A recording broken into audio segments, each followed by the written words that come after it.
এগুলো হলো পৃথিবীর সবথেকে আজব এবং সবথেকে ছোট পাখি, কারণ তারা যেখানেই নামতো সেখানেই তাদের পাগুলো গাছের শিকড়ের মতো মাটির নিচে আটকে যেত।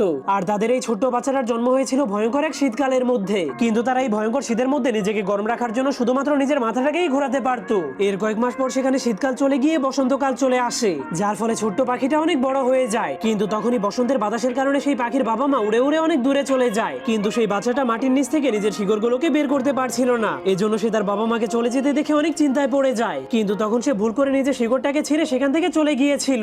এরপর তার বাবা মা নতুন একটা জায়গাতে গিয়ে নিজের শিকড়গুলোকে মাটির সাথে আটকে দেয়, কিন্তু সেই বাচ্চাটা ভুল করে নিজের শিকড়গুলোকে ছিঁড়ে ফেলার কারণে মাটির নিচে গাড়তে পারছিল না। এজন্য সে ঘুমাতে গেলে বাতাসের কারণে তার বাবা মায়ের সাথে ধাক্কা খেতে শুরু করে দেয়, কিন্তু তার বাবা মায়ের কারণে বাতাস তাকে বেশি দূরে নিয়ে যেতে পারেনি। এভাবেই ছোট্ট পাখিটা কয়েক বছর পর অনেক বড় হয়ে যায়। এরপর সে তার পাখাগুলোকে ঝাপটানোর পর বুঝতে পারে সে সবগুলো পাখিদের চাইতে সব থেকে বেশি স্বাধীন, কারণ তার শিকড় না থাকার কারণে সে যেখানে ইচ্ছা সেখানেই উড়ে যেতে পারতো। কিন্তু বাকি সব পাখিরা নিজের